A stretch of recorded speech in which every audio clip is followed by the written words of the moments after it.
నిలువద్దము నిన్ను ఎప్పుడైనా నువ్వు ఎవ్వరు అని అడిగేనా ఆ చిత్రమే గమనిస్తున్నా కొత్తగా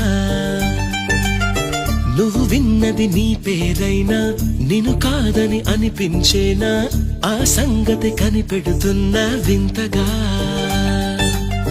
నీ కన్నుల మెరిసే రూపం నాదేనా అనుకుంటున్నా నీ తేనెల పెదవులు పలికే తీయదనం